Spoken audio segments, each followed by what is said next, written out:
Father in heaven, thank you so very much for this opportunity that we have right now to be together, to open these scriptures, and then to be able, Father, to discuss what's in them. We pray that you would bless us, that we'd be open to your word, that it would penetrate our lives, that it would change the way that we think, the way that we treat others, and the way that we act and live. And so, Father, thank you for this opportunity. In Jesus' name, amen. Okay, today we're looking at Isaiah 51. And my understanding is that this will be the last opportunity that I have to teach this class on Isaiah. So I'm just pleased that I got the chance to meet all of you and to be able to do this. Last week we looked at Isaiah 50. We talked about that. We also started off last week by walking through Isaiah 40 through 55 and looking at all the statements of I am. So we're in the book of Isaiah is where we are, and Isaiah 51.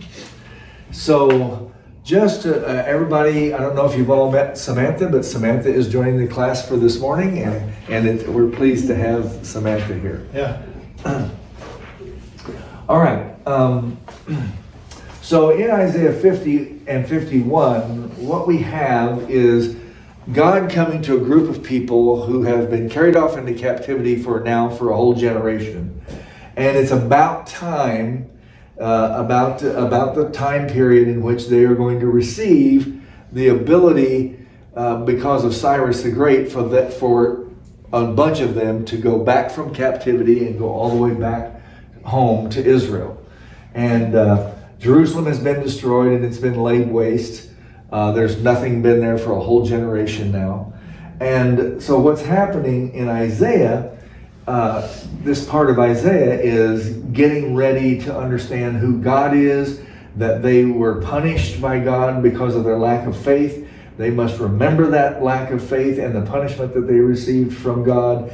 And now, because this generation has passed, God is saying, now I'm going to let some of you go back home. And there will be a remnant to go back home. So most of them will not go. Now, also, I wanted to say something about the people who ended up staying. Most of the people ended up staying in the Babylonian area and all the land, because they were scattered out in different places. So there were whole Jewish communities around there. And they did that, and they stayed there, but they formed believing Jewish communities. It doesn't mean that the rest of them stayed and simply didn't believe anymore. Many of them did not, but they still had believing Jewish communities in the Babylonian area. And as a matter of fact, I don't know how many of you have heard of the Babylonian Talmud. Has anybody heard of that? All right, the Babylonian Talmud was written down like 600 years after Jesus lived. Okay, so after Jesus, 600 AD, then you have the Babylonian Talmud that's being produced, and it's being produced by the Jewish community that's in Babylonia. Mm-hmm. So you have the Babylonian Talmud and you have the Jerusalem Talmud, and those are somewhat, I don't know that they're competing Talmuds, but nevertheless they're different formats and different ways of codifying Jewish teachings after the time of Jesus, way after the time of Jesus. Of course, the Jews didn't care whether it was after the time of Jesus or not, but I'm just trying to say for our sake that there was a vibrant Jewish community in Babylon that stayed there. Now, a remnant of them then is going to come back to Jerusalem. So in chapter 51 of Isaiah, where we are, last week, chapter 50 was the servant needs to be humble and obedient to God. That's the servant needs to be obedient. And we tried to draw conclusions for that for ourselves, how we need to be the servant. And of course, here in Isaiah 53, it's going to pick up on the servant, and that gets really related in the New Testament to Jesus as the true ideal servant of God.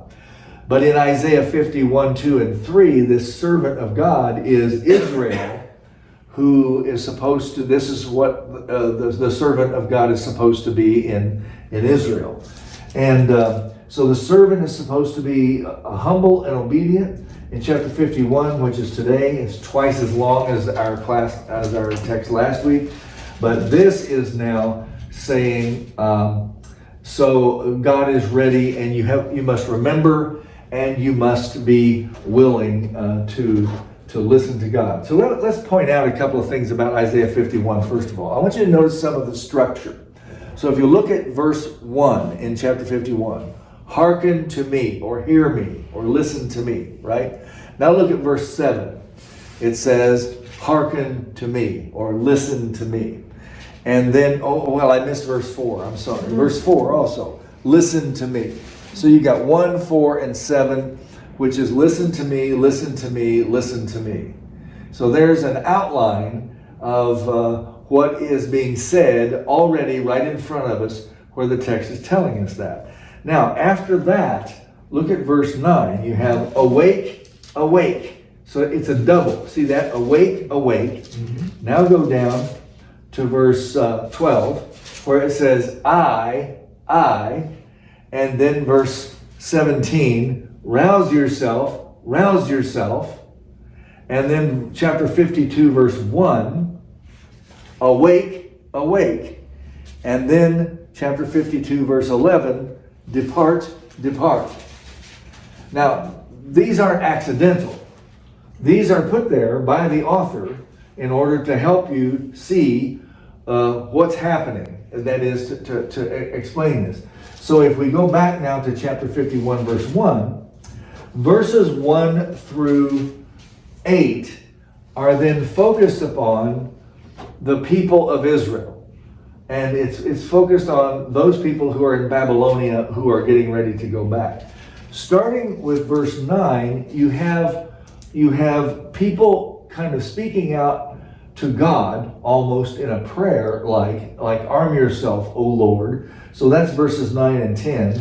And then starting in verse 12, it's like Yahweh is speaking, or the prophet is speaking for Yahweh, and it's spoken to the city of Jerusalem, which has been desolated. So I'll say that again. The first part is to the people who are ready to go back, and is trying to say to them, trust in the Lord now. And to Jerusalem, it is saying God is going to come back and reestablish you. And so Isaiah 51 is laid out very strongly, and it's laid out in such a way as to tell people, you want to make sure that you remember the problems of the past, and now you want to trust in God rather than in people. Because no matter what people do to you, they're all going to die anyway. So it doesn't make any difference. And God is the one who lasts forever. And because of that, you want to make sure you trust in the one who lasts forever, not in the people who end up dying anyway. And that's the way Isaiah says it. They end up dying anyway, so it doesn't matter. They don't have any control over you except for a short period of time. That's the point of Isaiah 51.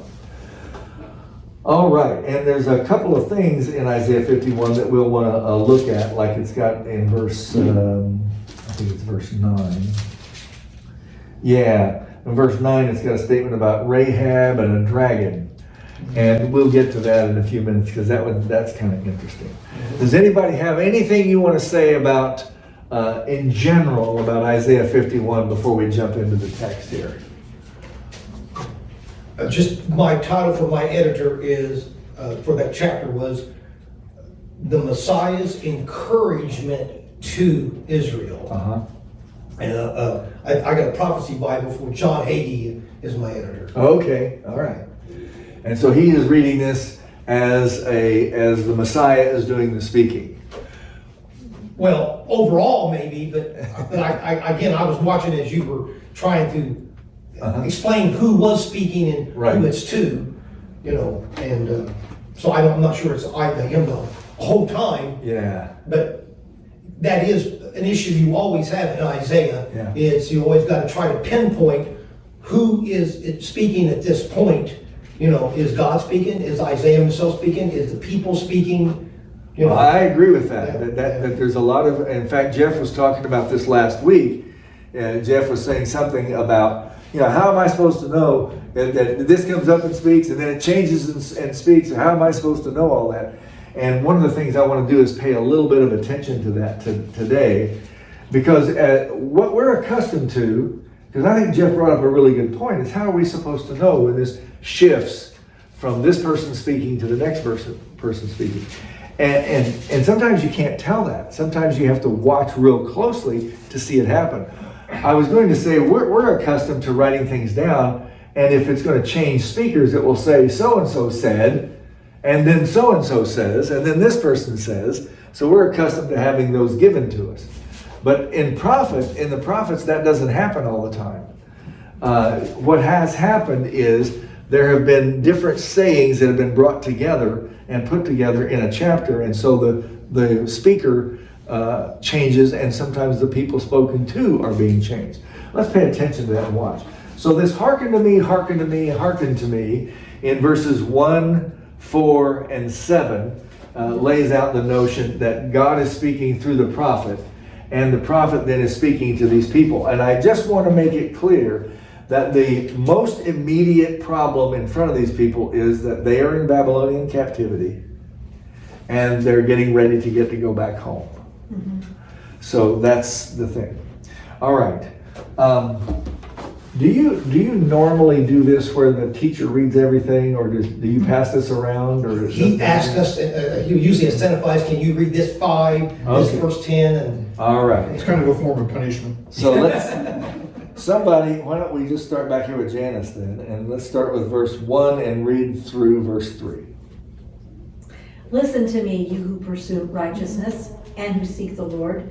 Look to the rock from which you were cut and to the quarry from which you were hewn. Look to Abraham, your father, and to Sarah, who gave you birth. When I called him, he was but one, and I blessed him and made him many. The Lord will surely comfort Zion and will look with compassion on all her ruins. He will make her deserts like Eden, her wastelands like the garden of the Lord. Joy and gladness will be found in her, thanksgiving and the sound of singing. All right, what's the point? 51 is actually pretty straightforward in what it's doing. yeah, Isaiah's speaking to the people and saying, listen, take notice and listen to what I'm telling you. This is what God did, i.e. from the rock, and he'd give you Abraham. And listen to him and look at what he did. Janice, why would you think he would bring up Abraham here? What is he saying about Abraham? I think the point is you need to look back and see God's hand and how God has blessed in the past, and he will bless you in the future if you do what he says. But why are you where you are today? It's because you didn't. Okay. So remember your previous history with Abraham. Remember your previous history. Now let's change the language just a little bit and see how we feel about it. Remember your story. Mm-hmm. Okay, let me ask all of you, Samantha, Phil, everybody here, let me just ask this question. Think about your own story, your own family story. Now, not all of our family stories are happy. Not all of them are sad. But we have stories. And that's who we are. We remember who we are because of what's happened to us, what's brought us here. Yes, sir. I was just going to say, and you're saying it, everything that you have experienced has molded and made you for what you are today. Yes. You're different than me, and so on. So when words are spoken, I don't see them like you do. That's right. We all see things a little differently, don't we? Yes. But the point, I think, is that God has been faithful. You maybe weren't, whether you're talking about Israel or individual people. Maybe you weren't, but he always has been faithful. Yes. And I want to come right back to that because that's a really important point here. But I want to stay with story for just a little bit. I wanted to tell this, and when I say this, you're all going to identify with this. I don't know if any of you ever knew Albert Collier, Jake Collier. Okay, he was known around here as Jake the Woodman for a long time because in his 80s he would go out and cut timber, cut firewood, and then deliver it to people all over. And so he actually met quite a number of people, and I've run into that. He was my dad, but he met a lot of different people, and I run into people every once in a while who knew him. The reason I'm bringing that up is, especially when he got into his 60s and 70s and after, he started telling stories. Now, all my life I remember him telling stories, but those stories really became important stories later on. And he kept telling the same stories over and over again. And so it was really interesting to notice the stories that he would tell about himself, about all this. They became part of our family, and they became part of who we were. And so they were interesting. Now, it wasn't just that they were good stories or well-told stories. They were our stories.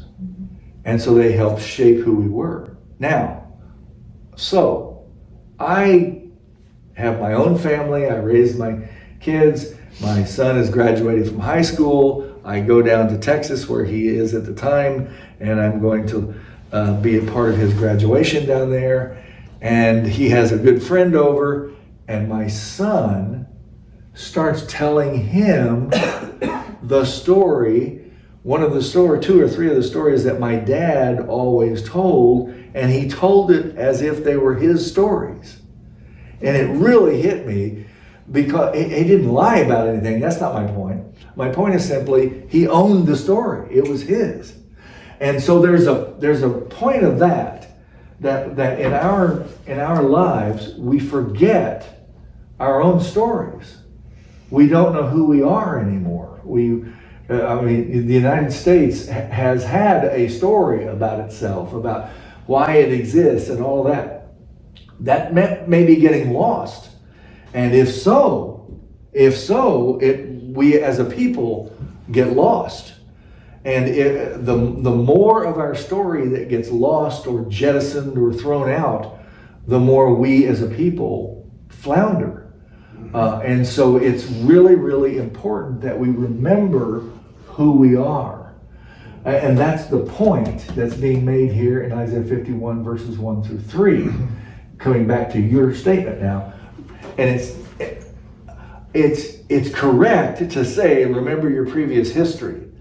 It's correct to say that. But I want to turn that into remember your life story. Here you are off someplace. You've been carried off into another land. Your life was destroyed. Everything you knew was gone. Remember your story. If you remember your story, then you will remember who I am, God, who God is. So that's what he's getting at. Remember the rock. Remember Abraham. The whole idea about Abraham is who is Abraham? That's the question. Father of Israel. Yeah, Right. Abraham. Right. That's what he's saying. He's not just saying remember that guy. What he's saying is remember your whole story, where you came from. Establish the covenant. Yeah. You've got the covenant of Abraham. You've got all kinds of things that happened there. And those stories were kept alive, by the way, in Babylonia. So when they went into captivity, they kept the stories alive. And he was saying, remember those. Yes. I don't know whether it's kind of trivial, but I remember when our kids were teenagers and they got their driver's license, and other than me telling them, well, you can kill somebody now, you realize that, don't you? Yeah. But when they would go places, we used to say to them, remember who you are and who you belong to. Mm-hmm. Now whether that made any difference or not, at least it did with us, but we were trying to say, you have a name that is more important than just yourself. Right. Yeah, and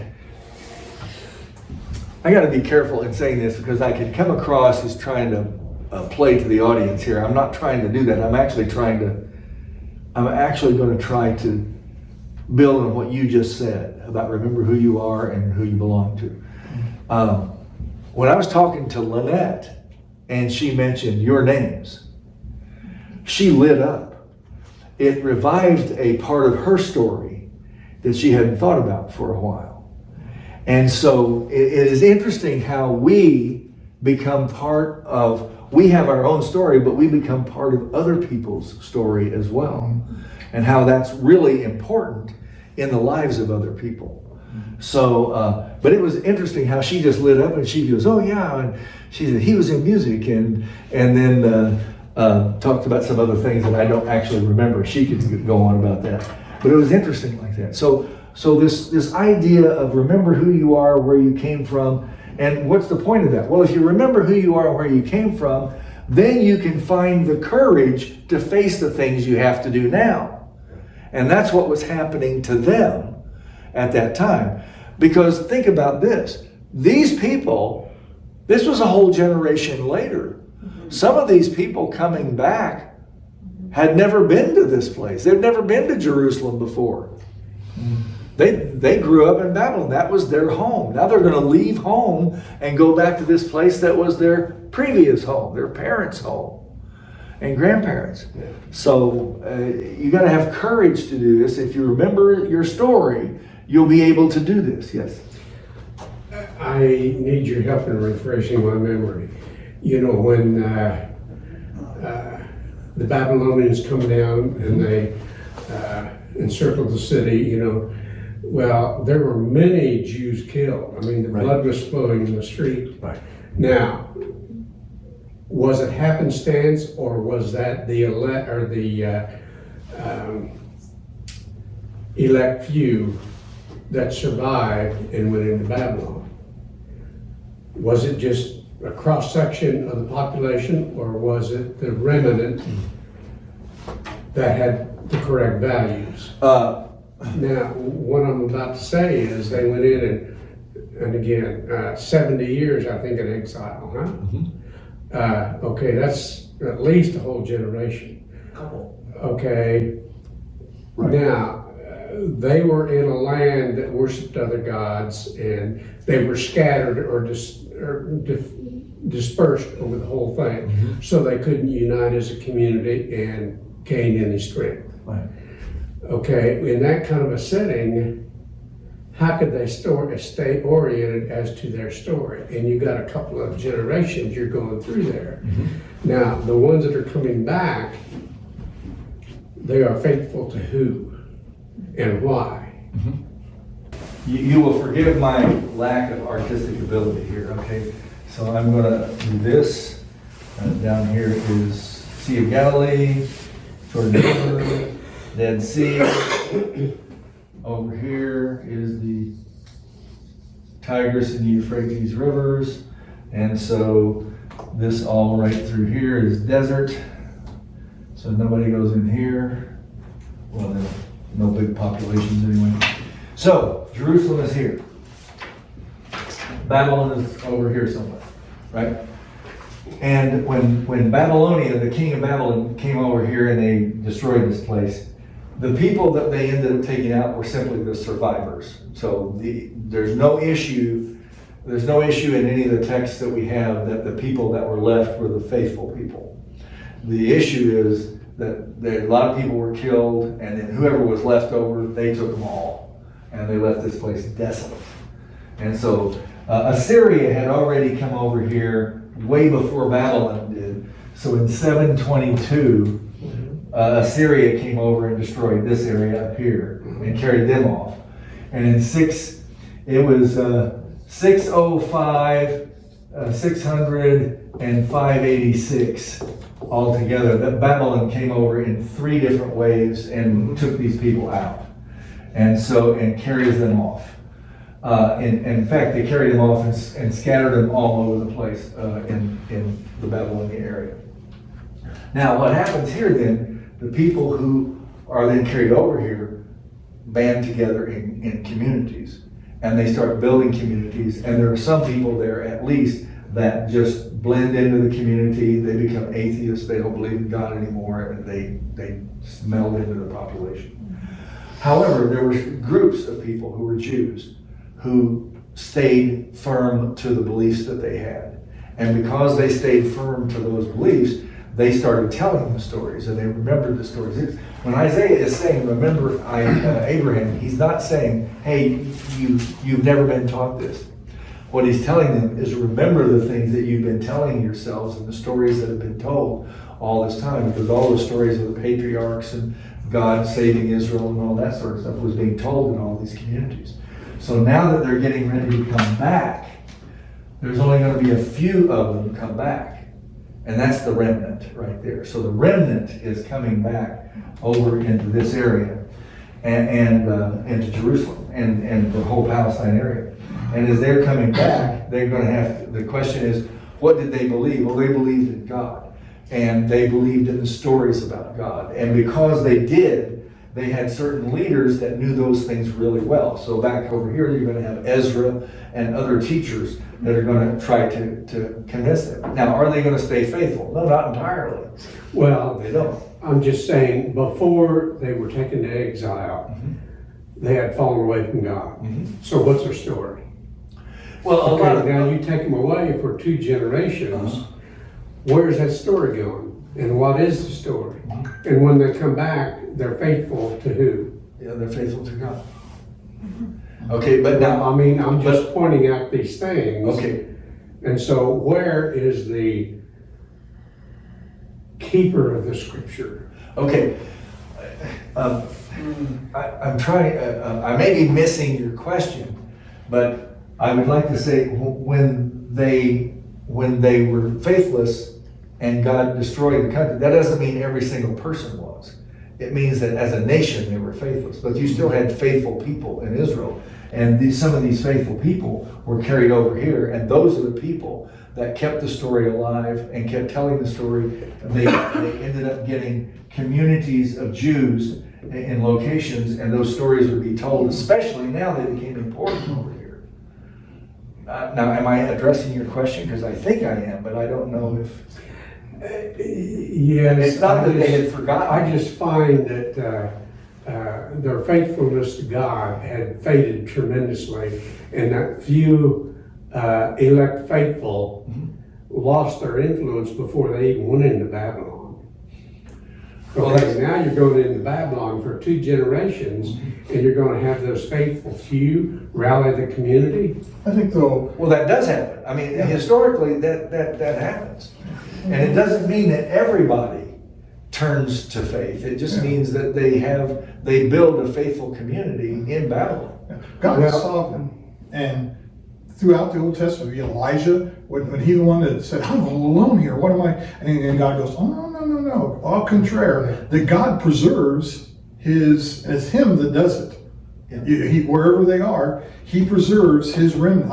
It seems like throughout the Old Testament, every now and then, remnant, the word pops up. Remnant, the word pops up, and these are people that God, through His sovereignty and His power, it's going to happen. Right. And however many it is, it could be thousands, a few thousand, or it could be, I don't know, 10, but His remnant, and He's going to, that remnant's for His purposes. Right. And in this process, some of the people that were carried off were faithful people.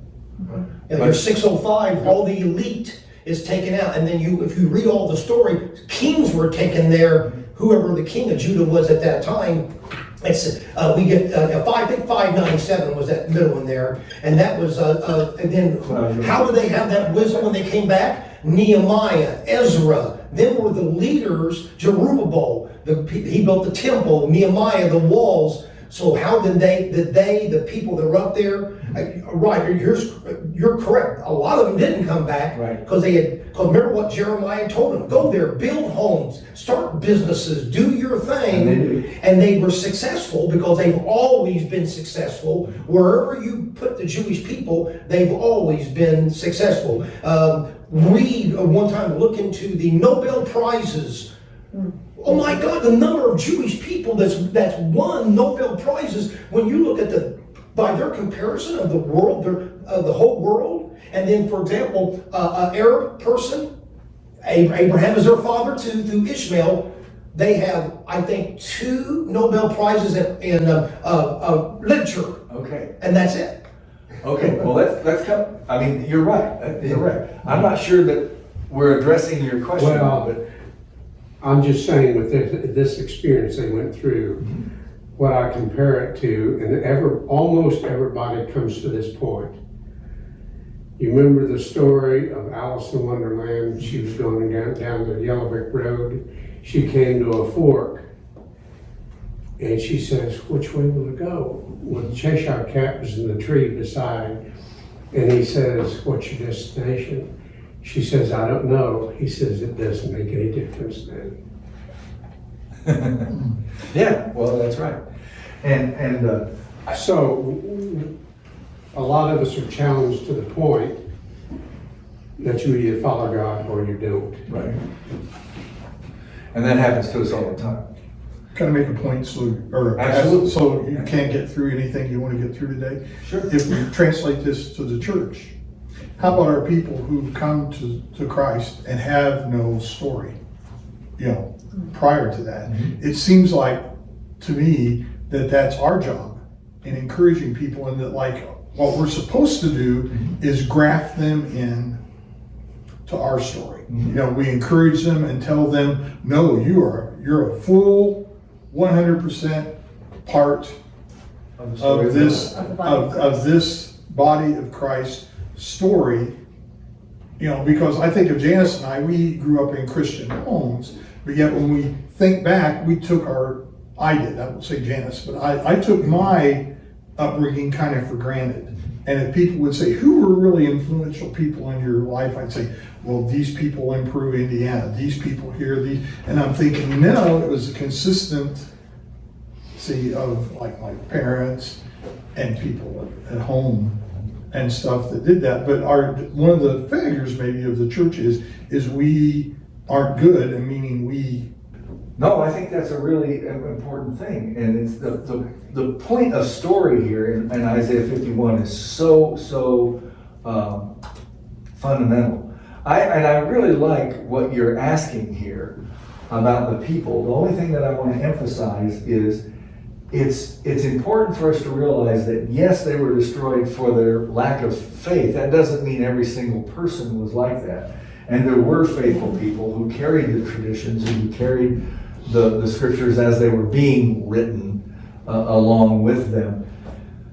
That's a big story all by itself that we won't get off into. So we'll get over in here and say the establishment of the Jewish communities, because they built homes, they became successful in what they did, but they also established Jewish communities. They were allowed to.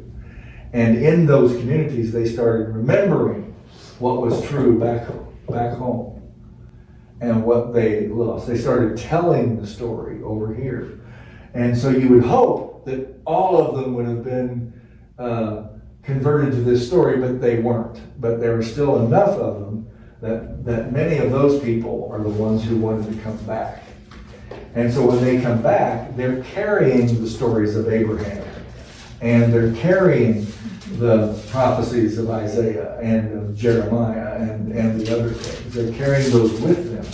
And then when they get back over here in Jerusalem, they have to now rebuild. So what do they start doing? Well, they start doing the same things they've always done, and that is a number of people are growing up and they're just going, well, I can do what I want. And they take for granted their home life or their whatever they have, and they start intermarrying and they start doing things that they're not supposed to do. And so then they get into all kinds of trouble then, even when they come back. So it ends up that they're people just like we are. so they have the same issue. Your question of who do they believe in when they come back is like, well, yeah, who are they supposed to believe in? And the story that's told is they're the people of Abraham. They're the people of God. They're the people who, and this is how you're supposed to act, this is what you're supposed to do. But they carried that back with them from Babylon after being here for a couple of generations. Did you want to say more about this? Okay, I like your comment. You want to join in with, you don't have to, but you want to join into this? Anybody? Well, the only thing I would say is after that experience that they went through, you could have said, you go back up in time, and any one time you could have said, oh yes, I believe in God and I'm following Him. Mm-hmm. But when you're pushed to the absolute limit, you come to that fork in the road. And it's, absolute. And you can go left or you can go right. Yeah, right. And that's a good point.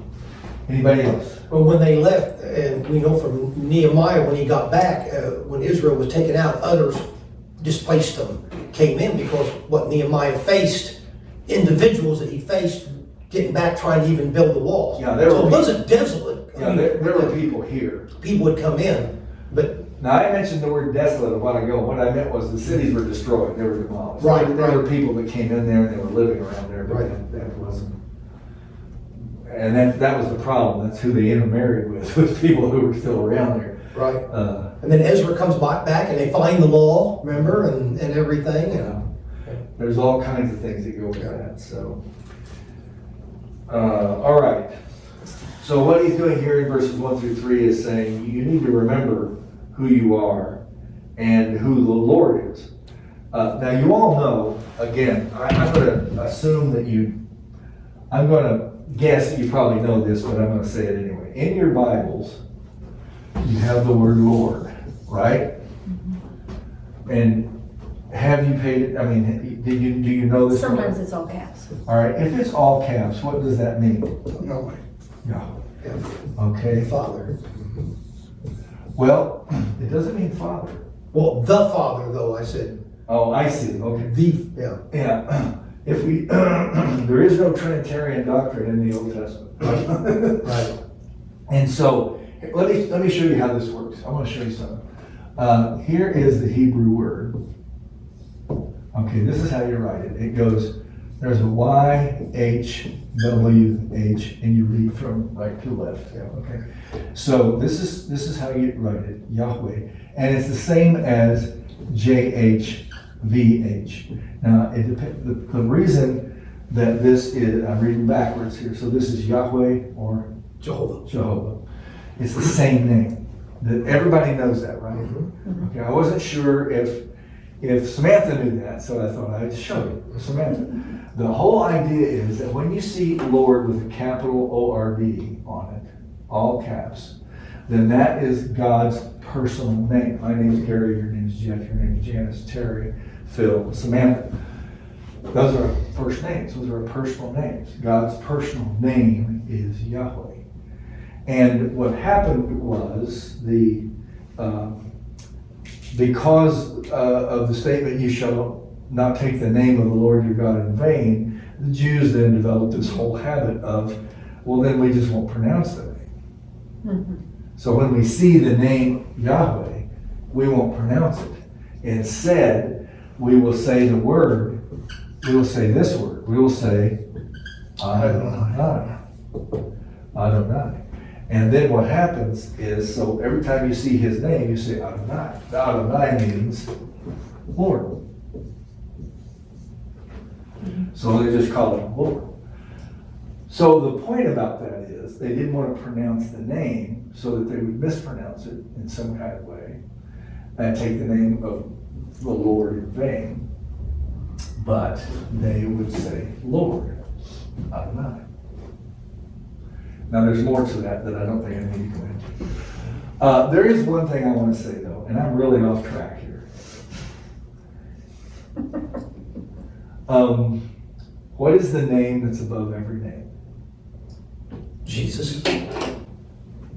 It's not Jesus. No, it's a Soa or something like that. It's not Jesus, though. The name that's above every name is this name right here. Yahweh. Now, and we could stop and go look at Philippians chapter 2. Mhm. And of course, Philippians is the one that has this song in it that says, so that every knee shall bow and every tongue confess that Jesus Christ is Lord, right? Well, to us, Lord is a title. Mm. But in the Greek text, I kid you not, it says, every knee shall bow and every tongue confess that Kyrios Mm. is Jesus Christ. Mm. This, in Greek, it's not Adonai. It's Kyrios. That's the word right there. It goes right back to this. And what Paul is doing in Philippians is he's telling them that Jesus Christ has had the name that's above every name lavished upon him. Mhm. And every Jewish kid knows that the name that's above every name is Yahweh. And that's the name that's been lavished upon Jesus. Now, in the English Bibles, it looks like that Jesus is the name above every name. That's the way it looks like in the English text, but it's actually not that. It is more that the name Yahweh has been lavished upon Jesus. Now, I'm not trying to say that Jesus is not important or anything like that. I'm just trying to say that the actual name that's above every name is Yahweh, and that name has been lavished upon Jesus. And that's why we worship Jesus and we follow Jesus, because of who he is, and that name has been lavished upon him. Well, it comes back to this whole business of story and who we are, and remembering our story, and therefore knowing that God is the one who's able to accomplish all the things that we need to accomplish. How much time do I have left here? As much as you want. About at least another 20 minutes, All right. till about 22. Okay. So, I just want to make sure my granddaughter's down there, so I don't want to leave her by herself. So, okay, so the point here is, remember everything that he's done. Look at verse 3. For Yahweh will comfort Zion. He will comfort all her waste places, and will make her wilderness like Eden, her desert like the garden of Yahweh. Joy and gladness will be found in her, thanksgiving and the voice of song. And the point is, God is going to reestablish all this. So be comforted, be aware.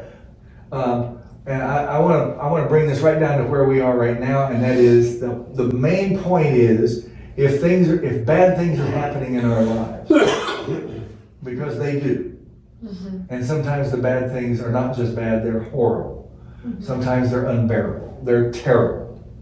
And the point of this text that we're reading is, in the middle of that story, God is still active and alive and can make things happen for you that are good. Now, here's the ultimate story. That even if you die in the process, God has your back. Now, we would say, well, if I die, I just lost. It's like, no, that's not the story. The story is, even if you die in being faithful, God's got your back. Exactly. We were at a men's group, we had one that we were kind of talking along. Actually, we were doing a study on Isaiah, but it was not as detailed. But one of the guys talked about when he was a kid, he remembered a cowboy movie that he was watching, and a guy was, had a gun on a person, and the guy says, "Oh, you're going to threaten me with heaven now." Which I thought, that's like a grade B cowboy movie, but still the thought of, oh, you're going to threaten me with heaven. Yeah, I never heard that. I didn't either until then, and I thought, that's pretty cool. Partner. Okay, partner. All right, so remember, this started off with, listen to me. Now we go again, verse 4. Listen to me. Jeff, why don't you read verses 4 through 6. Okay, give attention to me, my people, and give ear to me, my nation. For a law will go out from me, and I will set my justice for a light of the people. My righteousness draws near, my salvation has gone out, and my arms will judge the peoples. The coastlands hope for me, and for my arm they wait. Lift up your eyes to the heavens and look at the earth beneath. For the heavens vanish like smoke, and the earth will wear out like a garment. And they will dwell in it, and they who dwell in it will die in like manner. But my salvation will be forever, and my righteousness will never be dismayed. That's really interesting. What translation are you reading? English Standard. ESV, okay. That's very interesting, especially at verse 6. At the end of verse 6, it says, and they who dwell in it will die like what? Die in like manner. Like manner. What does yours say? Die like flies. Die like flies. What does yours say? Die like manner, New King James. In like manner. What does yours say? Same as his. Okay. Same as it. You all have New King James? We I'm the only one with flies. Obviously, we won. Well, maybe not. Okay, so the point is, if whoever gets the most votes wins, right? Oh, it's American. Here's the interesting thing.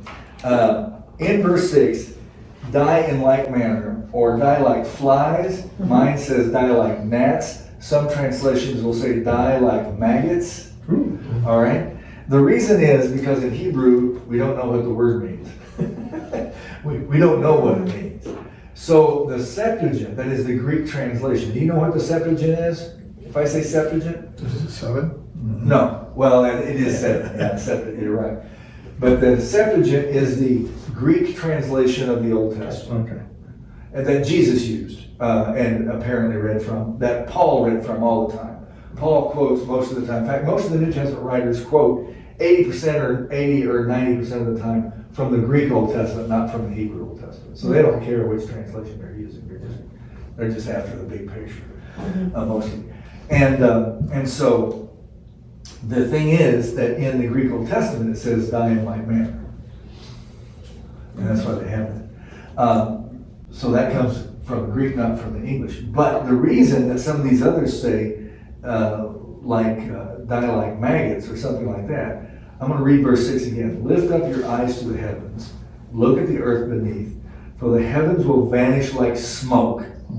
All right, so there you've got one element. It will vanish in this way. The earth will wear out like garment, and they will die like something. So the point is, if you take smoke and garment, you don't end up with gnats or vermin, but at the same time, it's apparently this Hebrew word meant something that was parallel to these other two. If this is like smoke and that's like a garment, then they die like the maggots. And that's why some of the translations say that. But die in like manner, it doesn't matter. I just wanted to bring that up. All right, so the point about all of this section is that I'm going to be the one who puts the law forth. And my deliverance or righteousness draws near speedily, and salvation is come forth.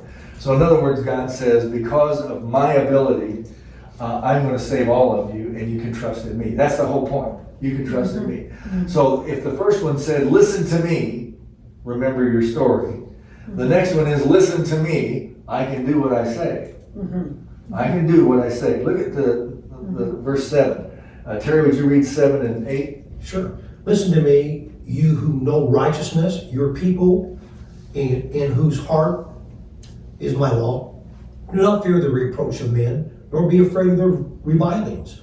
For the moth will eat them up like a garment, and the worm will eat them like wool. But my righteousness will be forever, and my salvation from generation to generation. Okay, what do you get out of this? Oh, well, he's talking to the people again. Yeah. God is talking to the people and giving the same example that he gave in verse 6 in a sense about what's going to happen. Yet, put your faith in me, or as you said earlier, God's got you covered no matter what happens, because the righteous do die sometimes. Okay. Yeah. And there's the part in verses 7 and 8 is you can't put your trust in people, because what you do is not, you don't have to worry about them. It's mainly. He's not really saying you don't have to trust them. He's basically saying you don't have to worry about what they can do to you. Right. It's the negative stuff, because it's not going to last. So on the first part, you remember your story. God, in the second part, he's saying, listen to me, I'm God, I can do this. In the third part, he's saying you don't have to worry about what people can do to you. Right. You just don't have to worry about what they can do to you, because I've got this. And so the center part of this is all, I've got this. Now I want to get to this part down in verse 9. Awake, awake. So now we had the listen to me, verse 1, listen to me, verse 4, listen to me, verse 7. Now it's turning. Okay, and he's saying, awake, awake, or wake up, put on strength, O arm of the Lord. So this is somebody who's speaking out to the Lord, to Yahweh. Awake, as in days of old, the generation of long ago. Was it not thou that didst cut Rahab in pieces and that didst pierce the dragon? That sounds pretty grotesque. Okay, let's keep reading though. Was it not thou that didst dry up the sea, the waters of the great deep, and that didst make the depths of the sea a way for the redeemed to pass over? Let's just take those two verses and talk about them for a minute. Now, Samantha, I want you to realize I kept you from reading this part because this was the most difficult part, so I didn't give it to you. So I'm trying to help out here. But let's talk about this. What's happening? These are people praying out to God. They're saying to him, what? Come to our rescue. We remember your strong arm and what you've been able to do, so come help us. Wake up, God, save us. Yes, it's wake up, O arm of the Lord, O arm of Yahweh. In other words, the strength of Yahweh. The arm of Yahweh is not really his arm, but it's the strength of Yahweh. And wake as in days of old and generations of long ago. In other words, we know the story. Yes. We know the story that you've done these things in the past. So now they're going to repeat what they know from the story. So what is this Rahab in pieces and cutting Rahab in pieces and piercing the dragon? What does your translation say? Well, Rahab is Egypt. Hold on one second. Hold on. Oh, I'm sorry. What does your translation say? For verse, End of verse 9. end of verse 9 says, awake as in days gone by, as in generations of old. Was it not you who cut Rahab to pieces, who pierced that monster through? Okay. What does yours say? Pretty much the same. Who pierced the dragon? Okay. And Rahab? It just says cut Rahab. Well, and I was just looking, I have a Moody commentary that's on the side there. Okay. And it says Rahab is in the Old Testament 6 times. 2 times it means Egypt. Uh-huh. 2 times it means a sea monster. Uh-huh. And 2 times it means Rahab, Okay. the prostitute. Okay. Uh, You want to say more about that? Cut Rahab apart and the wound the servant. Well, mine said wounded the servant. Okay. Yeah. Who's the serpent? Well, Satan. Well, we think it's Satan, right? Well, that's who you We would. think it's Satan. Might Okay. not be. So let me give you a little background here and see if you've heard this before. But the thing is, there's several verses. We could look these up. I actually wrote them down so we could go look them up, but we don't have time. So there's like 8 or 10, well, 6 or 8 verses that we could go look up about these where this occurs. And the idea of the sea monster or of the dragon that appears, this is from Babylonian literature. Now, the point is not, so I'm sorry to make this clear. I'm not trying to say these people believed in Babylonian myths. That's not the point. I am saying they are quoting Babylonian myths and saying, God, you overpowered them. So Rahab is another name for the Babylonian god Tiamat. Tiamat is the Babylonian god who was overpowered by Marduk in their stories. So you had Tiamat and Marduk in a battle against one another, and Marduk, who is the god, one of the gods in Babylon, he's the big tall god in Babylon, and he comes against Tiamat, destroys him, cuts him in half, and out of that makes heaven and earth. So in the Babylonian myths, the heaven and the earth were formed out of the battle of Marduk and Tiamat fighting, and Tiamat losing and getting cut in half. And Tiamat is called Rahab in biblical texts. So the point is, the writer of Isaiah is, these people are yelling out to God, wake up, you are the one who have overpowered all the Babylonian gods. Now to us, we would think, why would you even mention that there are Babylonian gods? But to them, they lived in that. It was all around them. It was in their society. That's where they were. They were over here. And so because of that, they knew about these statements. And so the Moody commentary there that's saying 2 times it refers to Egypt, and here it's referring to these Babylonian gods. The idea of Babylon and then the sea monster, which is Leviathan. Leviathan. It's called Leviathan in Job. And these are Babylonian myths that they're saying existed, and that's how they explain the world. And yet we know, oh God, you've overpowered all that. I like what it says. It says, in this context, the reference of Rahab emphasizes God's command over all created Yep. forces, regardless of how powerful. The point of the rhetorical question is the highlight of God's capacity to act and his anticipation. Yeah. Anticipating. Okay. So in other words, he agrees with me, therefore he's right. A large sea creature of unknown He didn't identity. even laugh. He doesn't think it's funny. Oh, yeah. I'm just saying, I'm on the verge of stupid here, you know. I mean, but yeah. No, I appreciate that very much. That so anyway, one of the things that we get to see is in this verse when they talk about Rahab and the dragon or the sea monster. These are references to the Babylonian myths that existed at the time, and they were living that. And the point about it is, you've overcome all of that. You've overcome all of it. Because they are myths. Because they are myths and they're not true, and you're the great God and you're above all. Now, as I say that, one thing I want to come back to, and that is, well, it's possible that some of the people believed in those powers. It's possible that some of them did, because they lived in that society. I mean, the number of Christians today that believe in the power of astrology and of looking up your sign and what sign you're born under and all that sort of stuff. The number of Christians that believe in that. I'm not trying to say they're evil. What I'm trying to say is it amazes me that Christians today can even believe that the power of your zodiac sign has anything to do with anything other than just people's imagination. Now, having said that, to me, that's a myth, but a lot of Christians believe in that stuff, and they go by that stuff. And that's what I'm talking about here, that some of these people may have believed, some of the people in Babylon, Jewish people, may have believed in the power of those gods, but Yahweh is more powerful than they are. So the end result of it is, whether they believed it was a myth or not, they believe still Yahweh is overpowering of all of it.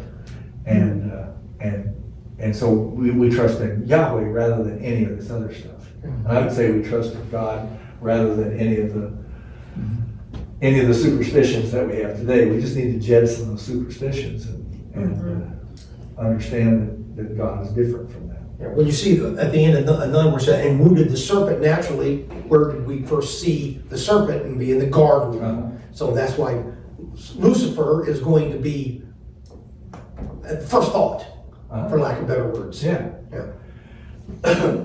Well, you just raised questions that I want to jump into and run off with. What time is it?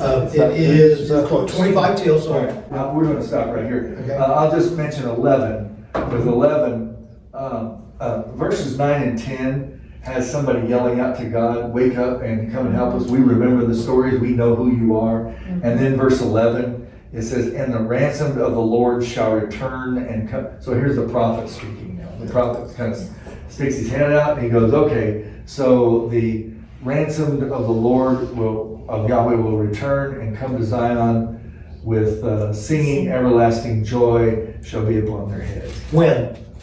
It doesn't say when. I know, but that's. They shall obtain joy and gladness and sorrow. I mean, the point is when you go back, and that did happen. Now, of course, we could read more into this and more from this and say this can still happen in heaven and all that sort of thing. But his initial response here is about these people getting to go back home again. They can revel in that, they can rejoice in that, and they do get to do that. So we got through verse Same as last week. 11, just the same as last time. Wow. If you don't mind, let's have a prayer and we'll stop. Father in heaven, we thank you for the scriptures that we have in front of us. We are so blessed to be able to have these. We can open them up. We can own Bibles. We can read the texts and we can enjoy and learn and be reminded and be convicted of what we read. So we pray, Father, that we will take all of this very seriously, understand what our story is, remember that story, and share that story with all around us. Father, help us to know that you are God, and we don't have to worry about what people can do to us. In the name of Jesus Christ, amen.